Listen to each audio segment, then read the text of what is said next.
तफसीली अंदाज में उन बच्चों की रहनुमाई कर रहे थे जिन्हें आइंदा साल, आइंदा 2 साल के बाद इंशाल्लाह मेडिकल में जाना है और जो नीट की तैयारी अभी से कर अपना एक पैशन और ज़िंदगी में जो एक सूटेबल ट्रेंड चल रहा है उसके हिसाब से अपनी फैकल्टी को सिलेक्ट करें और आगे की जानिब बढ़ें। आपके सामने एक क्वेश्चन यहाँ लिखा गया है, हु एम आई। क्या मानी होगी इसके? अगर स्टूडेंट में से कोई बोलता है तो ज़्यादा बेहतर। 10th के जो बच्चे बैठे हुए हैं इसके माने अगर बोले तो हु एम आई। यस, क्या मीनिंग होगी इसके?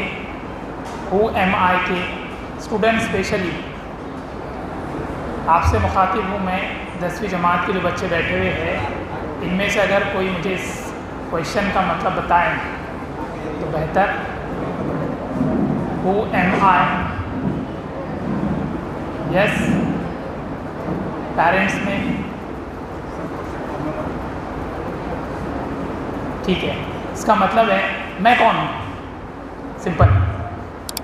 अब नॉर्मली देखा जाए तो अल्लाह ताला ने हमें अशरफुल मखलूक़ात बनाया और मुख्तलिफ़ सलाहियतों से हमें नवाजा, लेकिन ये जो सलाहियतें हैं हर एक में अलहदा है। किसी एक की सलाहियत दूसरे के बराबर नहीं हो सकती। ठीक है, कुछ ऐसी बातें हो सकती है जो सिमिलर वे में काम करती है, लेकिन जब हम ज़हनी सलाहियत की बात करें तो जो एक परफेक्ट डॉक्टर हो सकता है तो वो फिर एक परफेक्ट इंजीनियर नहीं होगा।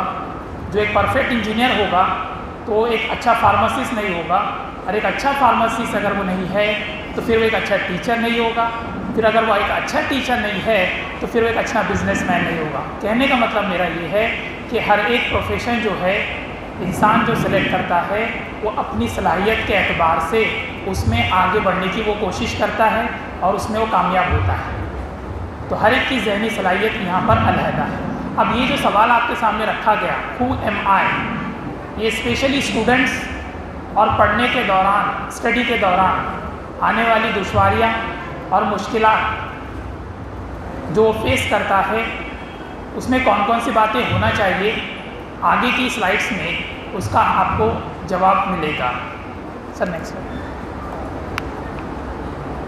अब स्टूडेंट आपके सामने जो क्वेश्चन रखा गया था उसका कनेक्शन मैं इस स्लाइड से जोड़ता हूँ। Self evaluation. सेल्फ इवैल्यूएशन का मतलब होता है अपनी खुद की एक पर्टिकुलर तज्जिया करना, असेसमेंट करना। यानी आप जानते हो कि आपके जो परसेंटेज और मार्क्स है या फिर आपकी जो सलाहियत है उस एतबार से आपको जो है तो अपने आप को एक पर्टिकुलर वे में क्लासीफाई करते आना चाहिए कि आप आउटस्टैंडिंग स्टूडेंट हो, एक्सीलेंट स्टूडेंट हो, गुड हो, एवरेज हो या बिलो एवरेज हो।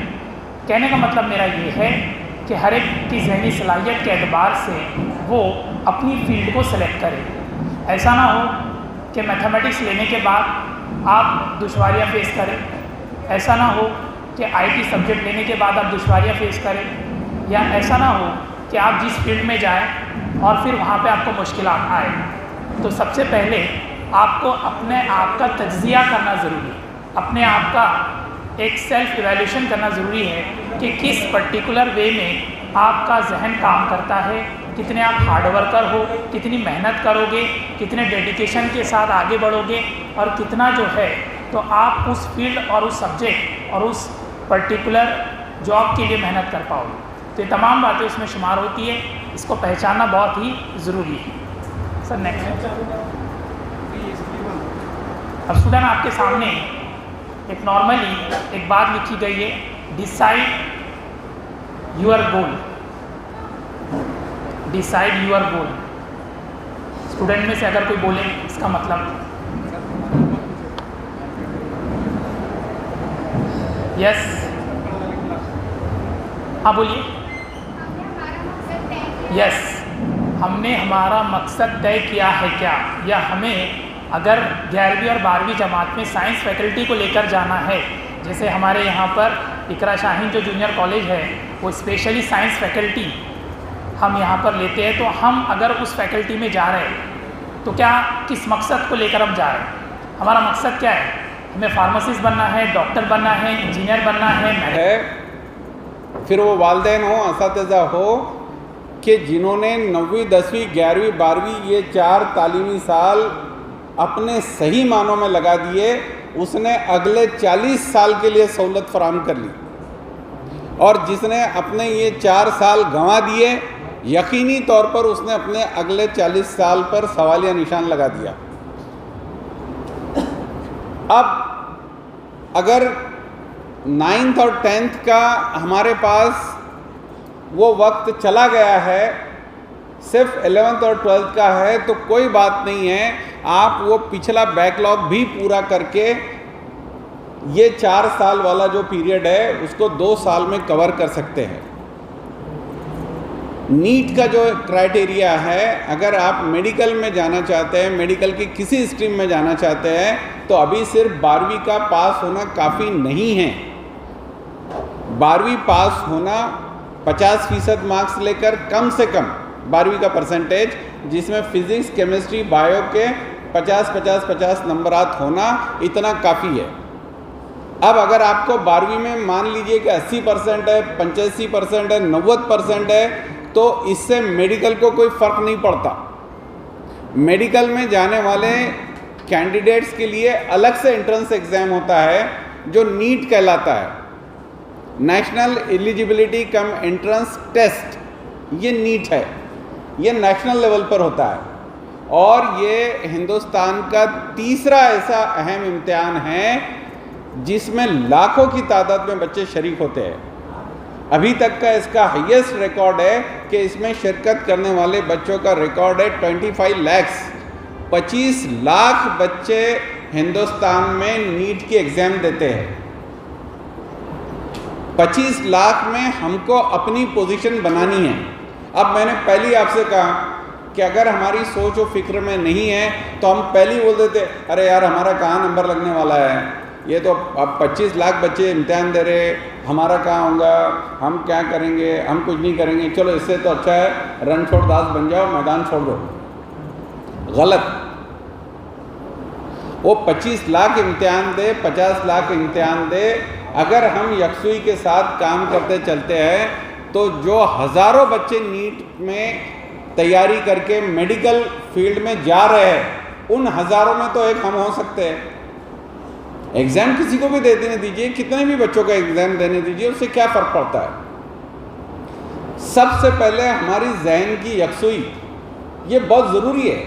ये कॉन्फिडेंस हमारे अंदर ज़रूरी है कि मैं 2 साल अगर नीट की तैयारी करता हूँ in addition to state board, तो मैं इंशाअल्लाह ताला आने वाले दिनों में नीट अच्छे से क्रैक करूँगा और एक नोबल प्रोफेशन कहलाया जाने वाला, एक 2 प्रोफेशंस ऐसे हैं जो अल्हम्दुलिल्लाह आज भी नोबल कहलाते हैं।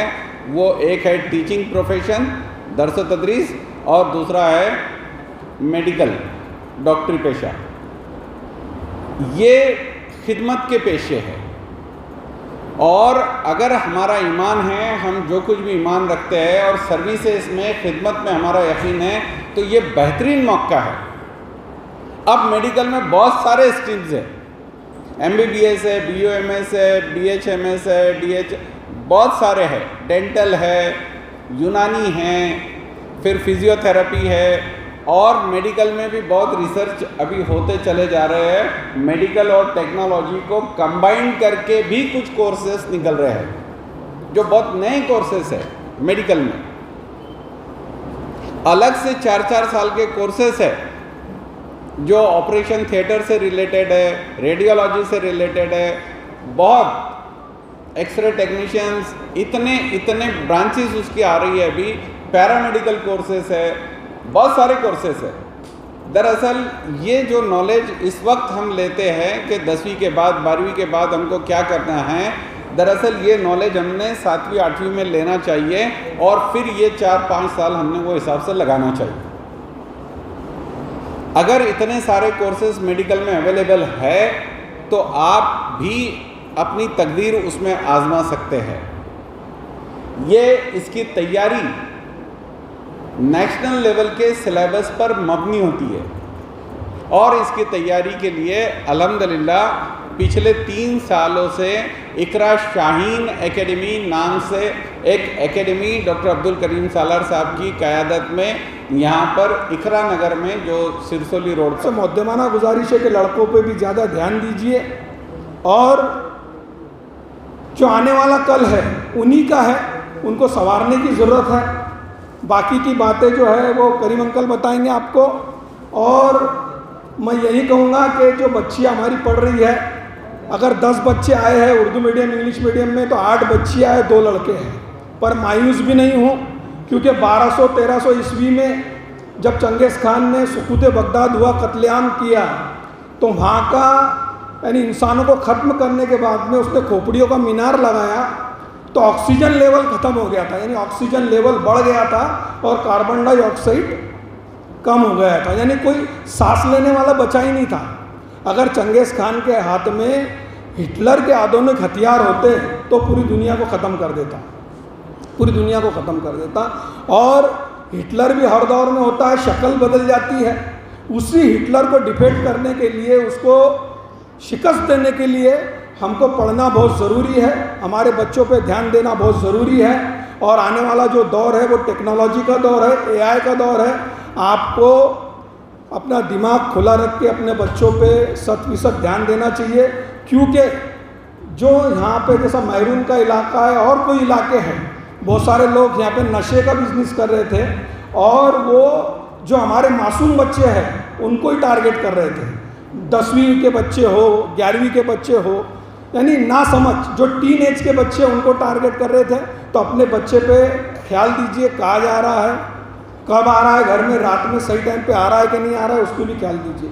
क्योंकि वो पहले हमको पुलिस वालों ने रिपोर्ट की कि पहले वो फुकड़ में परोस रहे थे, जो नशा है वो फ्री में दे रहे थे। फिर बाद में बच्चा एक बार आदी हो गया उसका, तो इताअत हमसे ख़त्म हो गई,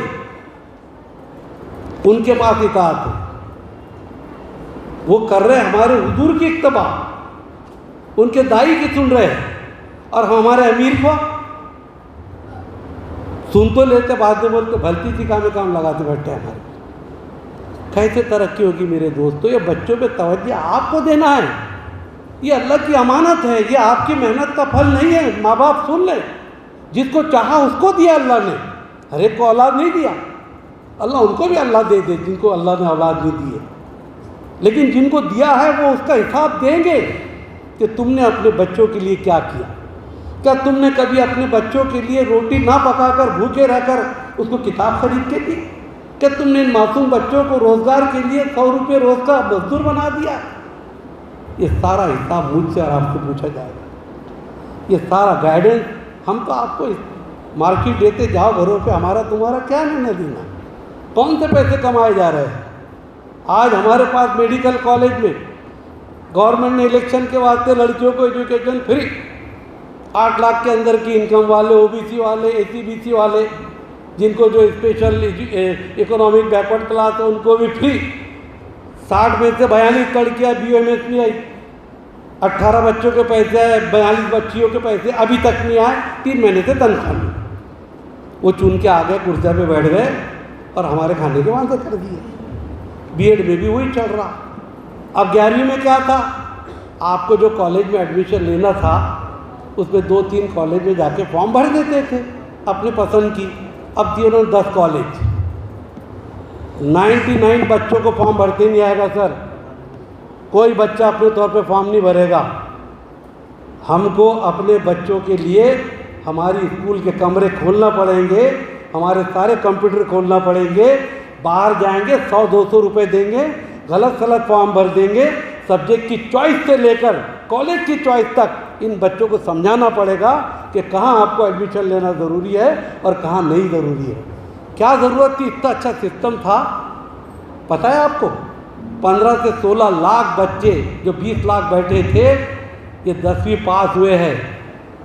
अब ये 15-16 लाख बच्चों को गवर्नमेंट ने 100 रुपये फीस रखी है, तो कितने जमा हो गए उनके पास? 15 से 16 करोड़। और किसको दिया उन्होंने? ये एजेंसी को, कि तुम ये बच्चों का काम करो ऑनलाइन का, ये एजेंसी को दिया। तो क्या चाय पिला के दिया होगा? क्या कैसे दिया होगा? कोई ज़रूरत नहीं, मुसीबत में डाल दिए, खामों का बच्चे परेशान घूम रहे। अच्छा 19 से बोले थे, नहीं कर सके। मेरा आया पेपर के अंदर इस मामले में, तो मैंने लिखा था कि बहुत गोंदड़ होगा और ये 19 को शुरू नहीं होगा, क्योंकि 40% कॉलेज के रजिस्ट्रेशन बाकी थे, बच्चे कहाँ जाएंगे। फिर जो एजाज मलिक ने जो बात यहाँ पर रखी, वो बात मैंने अपने पत्रक में भी लिखी, मेरे आर्टिकल में लिखी कि तमाम जो 13 स्कूल है हमारी शहर की है, यानी हमारे शहर की 10, बोरनार की, पालडी की, नसीराबाद की, ये 3 स्कूलें भी जलगांव के अंदर एडमिशन लेती है। यूँ तो 68 हाई स्कूलें हैं, उनका हाल तो और बुरा है। जहाँ पर हाई स्कूल जूनियर कॉलेज इतनी है और देहातों के अंदर, उनके बच्चे कहाँ जाएंगे। ये जलगांव शहर के और उससे लगकर 3 देहातों के बच्चे, ये 1402 बच्चे पास हुए। इसमें से आपको साइंस में 640 बच्चों को एडमिशन मिलेगा। माइनॉरिटी के बच्चों की बात कर रहा हूँ, और बाकी के बच्चे जो जाते हैं वो आर्ट्स में एडमिशन ले सकते हैं। रजिस्ट्रेशन नहीं किए, 99% मार्क आपको है, आपका एडमिशन दुनिया में कहीं नहीं होगा। Registration of your application is must. फिर एप्लीकेशन में सारी चीज़ें सही होना। अगर आपने सब्जेक्ट वाइज में गड़बड़ कर दी तो आप गए, जिसकी डिटेल आपको अभी यहाँ पर बच्चों को बताई जाएगी। तो बहुत सोच समझ के आपको आगे बढ़ना है। हमने हुकूमत से तकाजा किया कि जहाँ हाई स्कूल है और जिस गांव में जूनियर कॉलेज नहीं है माइनॉरिटी का, हमारे ऐसे गांव के अंदर उनको ग्रांटेड 11वीं 12वीं दो, ग्रांटेड 11वीं 12वीं। क्योंकि तुम बोलेगे सेल्फ फाइनेंस लो, तो देहात के अंदर पैसा दे के पढ़ना हर किसी के बस की बात नहीं है।